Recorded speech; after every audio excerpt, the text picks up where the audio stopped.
What's up guys, it's me Jeremy, and today I wanted to talk about something that the entire League of Legends meta today is based off of: snowballing. I'll be discussing both ends of a snowball, what to do when you are ahead to increase your lead, and what to do when you are behind to catch up. Let's go over playing with an advantage first. Since you are ahead of your opponents, you want to play very aggressively to push your advantage. However, you need to buy a lot of wards so that you do not give your opponents a chance to catch up by ganking you. It's all about pushing your advantage for more advantages, while also giving your opponents no room to catch up. Roaming for objectives is a great thing to do if you have an advantage, because you will either get the objective for free, or you will win a team fight.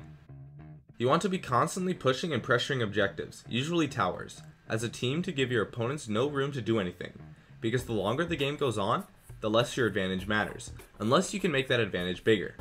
Aggression as a team is a huge factor in pushing your advantage, so you will likely have to be the one to step up and make calls, and if you are doing well, your team will almost certainly listen. Don't be afraid to start a fight as long as you have vision on your opponents via wards, and you have enough teammates in position to execute that fight well. One thing to note is that if you are pressuring for Dragon or Baron, it is almost always much better to simply just bait a fight by clearing wards and standing near the objective, while having all possible entry points warded. Wait for your opponents to come to you, as there is almost always no reason to start the objective and take free damage, and then just leave it unless you have killed one or two members of the opposing team, and have a chance to actually finish. You do need an Oracle to pressure these objectives though, so be sure that someone on your team buys one. An important thing to note is that letting your opponents catch up is the worst thing you can do, so you can't afford to be greedy. If you are low on HP after a fight, don't go for something extra, like that big CS wave or for the tower, etc. Unless you have killed at least 3 members of the opposing team, or if you see everyone on the map somewhere else away from you.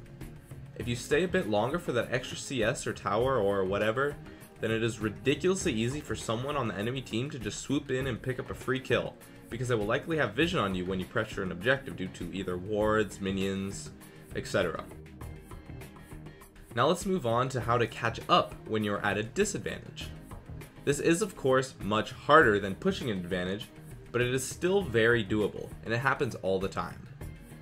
If it is still the laning phase and you fall behind because you die, what you want to do is try to get a kill or two to catch up. The best way to do this is by roaming or by getting a gank from your jungler. In the case of jungler ganks, you can only really just ask for a gank, and then when your jungler comes, do your best to initiate a fight and then have your jungler come in. But in the case of roaming, most players don't expect ganks from other lanes, and it's a great way to catch up, because roaming ganks from a laner are hard to avoid by warding, because you just run in, as opposed to a jungler who will often sit in a bush for up to 30 seconds to get a good gank off. If you can't get a good roam off, which is usually what happens, especially if you're in the bot lane, you should try to bait your opponents into a bad fight or a tower dive. For example, if they waste one of their major spells on farming, or if you can dodge a major skill shot, you can be aggressive while that spell is on cooldown and they are vulnerable. This does not mean you have to force a fight though, just try to win trades by avoiding some of their spells, and when they get low enough you can try to kill them as long as you have enough HP and mana. Many players will start to play too aggressive even after getting just one kill, so you want to turn that aggression around on them by finding a way to avoid some of their skills, and then hitting all of yours. However, you can't play too aggressive because your opponents are stronger than you, so if you try to force something too hard, they will just turn it around on you and kill you. If you play too aggressive at this stage, you will just die more and create a huge snowball for your opponents. Dying once in lane is okay, but dying 5 times can easily cost you the game. Now usually you won't be able to get any kills at all, and this is when it starts to be pretty hard for you. At this point you want to try to farm as much as possible, and you will likely have to build an immediate defensive item. If you don't expect to be able to get kills, just build some defense, maybe even a gold per 10 if it is decent for your champion.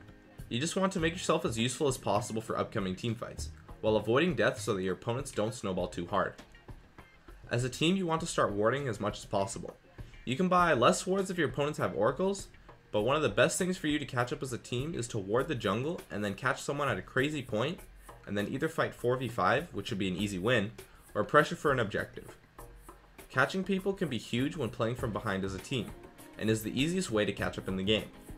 If you can't though when they are pressuring too hard, you might just be forced to try to fight 5v5. If you can, try to make this fight under a tower, as the extra damage will often tip the fight in your favor.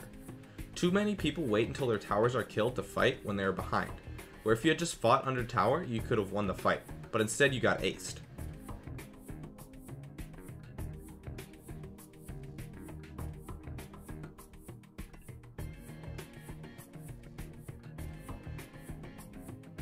So, that's it for my analysis on snowballing. I'd love it if you guys could support me with a like, an upvote on the Reddit thread, or some feedback. Thanks for watching, and I'll see you guys next time.